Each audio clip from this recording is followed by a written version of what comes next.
پچھلے کئی سالوں سے ہم یہ دیکھ رہے ہیں کہ پاکستانی اپنے بہتر مستقبل کے خواب دیکھتے ہیں اور اس سلسلے میں وہ بہت سارے ملکوں کو رخ کرتے ہیں، بڑے بڑے خواب دیکھتے ہیں، یورپ جانے کے خواب دیکھتے ہیں اور سینکڑوں پاکستانیوں کے لیے یہ ایک موت کا سفر بھی ثابت ہوا ہے۔ گزشتہ اگر 4 برسوں کی بات کریں تو اس دوران غیر قانونی ہجرت کی جو کوششیں ہیں، جس میں کشتی حادثات کے باعث 335 پاکستانی جان کی بازی ہار چکے ہیں۔ انسانی اسمگلرز کے خلاف کارروائیاں تیز تو کر دی گئی ہیں۔ 2026 کے ابتدائی 2 ماہ میں غیر قانونی ہجرت کی کوششوں میں 64% کمی ریکارڈ کی گئی، جو اسی ماہ میں پچھلے سال 2025 میں بہت زیادہ تھی۔ لیکن ابھی بھی سچویشن کیا انڈر کنٹرول آ گئی ہے؟ And European border and coast guard agency جو ہے فرونٹیکس، اس نے یہ اعداد و شمار دیے ہیں کہ 440 پاکستانی جو ہیں 2026 میں اب تک انہوں نے کوشش کی ہے یا وہ انٹر ہوئے ہیں، ایز کمپیئر ٹو 1224 جو کہ پچھلے سال جو ہے وہ 2025 میں گئے ہیں۔ بٹ ہم دیکھیں سعدیہ، وی ریممبر دس کہ ہم چاہے وہ پائلوس گریس والا معاملہ ہو یا پھر لیبیا والا معاملہ ہو، گریس میں تو بار بار اس طرح کے واقعات ہوئے ہیں، ہم نے شو میں بہت اس پہ ذکر کیا ہے اس کا۔ تو اب کیا اس پہ کارروائی مزید ہو رہی ہے، اور کیا اگر ہم یہ جو ایک گراف دیکھ رہے ہیں جو کہ نیچے آیا ہے، ڈز دیٹ مین کہ ہمارے اداروں کی کارروائیاں اور یہ جو پروپیگیشن ساری ہوئی ہے، کیا یہ کامیاب ہو رہی ہے یا ابھی بھی لوگ اسی طریقے سے جانے کی کوشش کر رہے ہیں؟ کیونکہ حالات تو ملک کے ویسے ہی ہیں نا۔ بسائڈز ہمیں یہ نہیں بھولنا چاہیے کہ جو 460 کا نمبر آ رہا ہے وہ as of now half of the year تک کا آ رہا ہے۔ بائی اینڈ آف ایئر یہ نمبر کہاں تک جائے گا، we still have to figure that out. دسمبر کے بعد ہم اگلے سال یہ نمبر دیکھ رہے ہوں گے۔ بسائڈ پچھلے سال جو نمبر تھا اس سال کے حساب سے جو آدھے سال کے نمبرز ہیں وہ بھی ان کمپیریزن کم ہے۔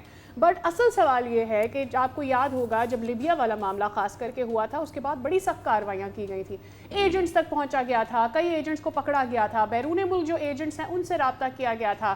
یہ بھی کہا جا رہا تھا کہ دوسرے ملکوں کی جو پولیس ہے، سجاد باجوہ سابق ڈائریکٹر FIA ہیں، ہمارا رابطہ ان سے ہو گیا، ان سے بات کرتے ہیں۔ سجاد صاحب السلام علیکم، بہت شکریہ آپ کے وقت کے لیے۔ سر، یہ پے در پے واقعات اس طرح کے ہوتے ہیں، اوبویسلی ہمیں پتہ ہے بہت سارے نوجوان کوشش کرتے ہیں کہ اپنے ملک سے دوسرے ملک جا کر اچھی زندگی دیکھیں، ایک ہیفٹی اماؤنٹ دے کر یہ جاتے ہیں۔ ذرا ہمیں اب تک کے نمبرز کے حساب سے بتا دیجئے گا کہ ابھی بھی یہ کوششیں ہو رہی ہیں، ان کوششوں کو روکنے کے لیے کیا اقدامات کیے گئے ہیں، ان نمبرز میں کتنا فرق آیا ہے، آفیشل فگرز کیا ہیں؟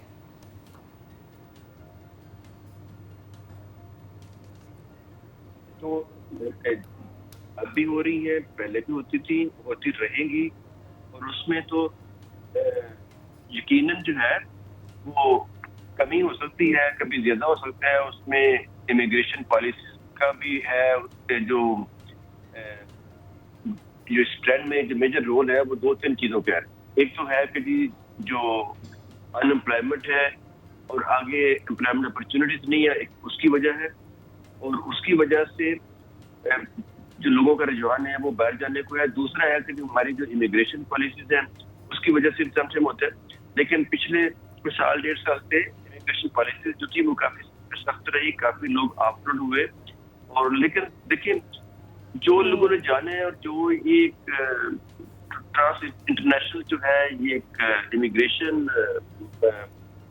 مافیاز ہیں، وہ کوئی نہ کوئی نیا راستہ ڈھونڈتے رہتے ہیں اور وہ نئے روٹس جو ہے وہ ڈھونڈتے رہتے ہیں، اور ان راستوں کے ذریعے وہ پھر آگے یعنی پاکستان سے نکل کے آگے پہنچ جائے۔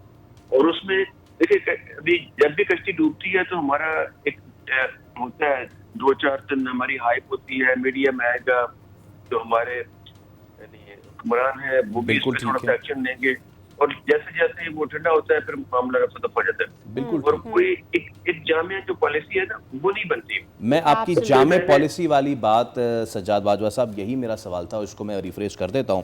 ایک اور سٹیٹ میں آپ کے ساتھ شیئر کرتا ہوں۔ پچھلے سال 109 پاکستانی مرے یا ڈسپیئر ہو گئے ڈیورنگ مائیگریشن، انلیگل مائیگریشن، اور پاکستان ایشیا پیسیفک ریجن میں تیسرے نمبر پر آتا ہے in the deaths due to illegal immigration. پہلے پہ افغانستان، دوسرے پہ میانمار ہے۔ ان ممالک کے ساتھ ہم مقابلہ کر رہے ہیں۔ آپ نے بات کی پالیسی سازی کی، ہمیں وہ ایریاز آئیڈینٹیفائڈ ہیں، وہ گاؤں آئیڈینٹیفائڈ ہیں سر جہاں سے سب سے زیادہ، وہ شہر آئیڈینٹیفائڈ ہیں جہاں سے سب سے زیادہ لوگ گئے ہیں یا جاتے ہیں، ابھی بھی جائیں گے۔ کیا ہماری اداروں نے کوشش کی کہ وہاں جائیں، وہاں جا کے ان کی کاؤنسلنگ کرنے کی کوشش کریں، ان کو بتائیں کہ اگر آپ نے جانا بھی ہے تو دیگر طریقے بھی ہوتے ہیں جو صحیح طریقہ ہے جانے کا، اس طریقے سے ان کی کاؤنسلنگ کرنے کی کوشش بھی کی؟ یہ تو پالیسی ہمیں لا سکتے ہیں نا؟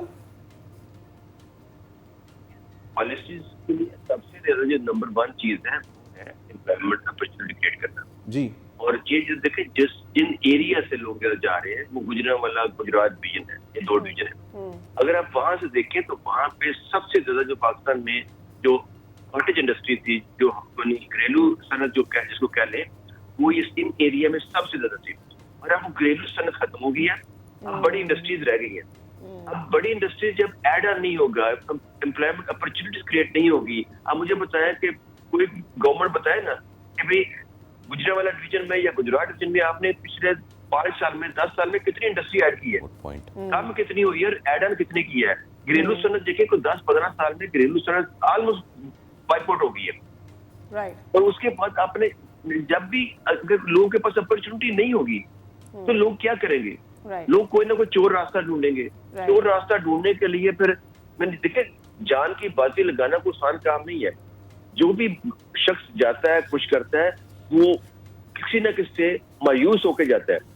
اگر مایوسی نہ ہو، کچھ نہ ہو تو فرق پڑے. سجاد صاحب اس میں کتنی حقیقت ہے جب آپ ان لوگوں سے بات کرتے ہیں؟ ظاہر ہے جب کسی کا پیارا ڈس اپیئر ہو جاتا ہے، اس کے خاندان سے بات کرتے ہیں، پوچھا جاتا ہے تو جی وہ کہتے ہیں ہم نے 35 لاکھ روپیہ دیا، ہم سے پہلے 20 لاکھ روپے مانگے، بعد میں 10 لاکھ اور مانگے.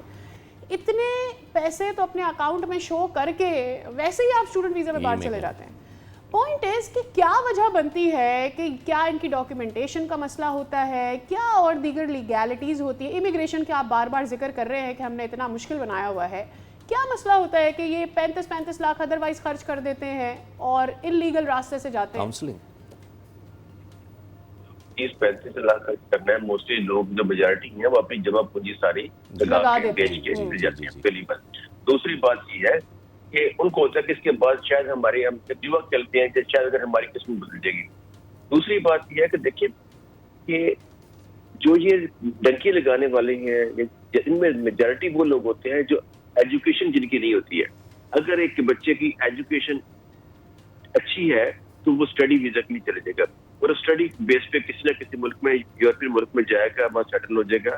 اور اگر اس کی ایجوکیشن نہیں ہے تو اس نے پھر یہ ڈنکی والا کام ہے، وہ انلیگل امیگریشن والا کام ہے، پھر وہ انہی چیزوں پہ دیکھے گا.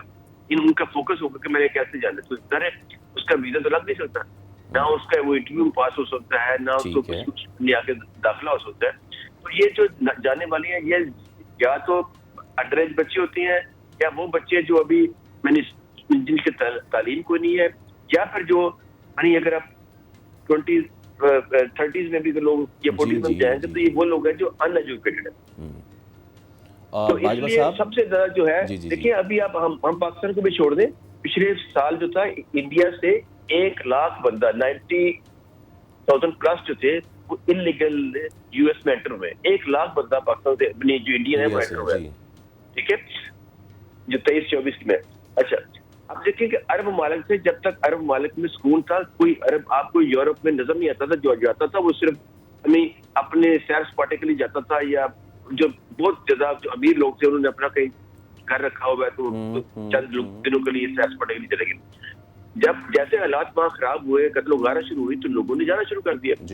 اب ہمارا بھی دیکھیں نا، ہمارا بھی یہی ہے. اب سے گجرانوالہ ڈویژن نہیں رہ گیا، اب ادھر کے پی کے سے لوگ بھی جا رہے ہیں، باقی سے بھی جا رہے ہیں. تو جاتے بھائی تبھی ہے، اپنا گھر چھوڑ کے تبھی بندہ جاتا ہے جب کوئی وہاں کمپلشن ہوتی ہے. تو ہماری کمپلشن یہ ہے کہ ان امپلائمنٹ ہے. ہماری گورنمنٹ کا سب سے زیادہ ہے جب ہم کہ وہ ایجوکیشن پہ اور ایجوکیشن میں بھی ٹیکنیکل ایجوکیشن میں اگر ٹیکنیکل ایجوکیشن ہو تو ان کو گلف میں اچھی جاب مل سکتی ہے.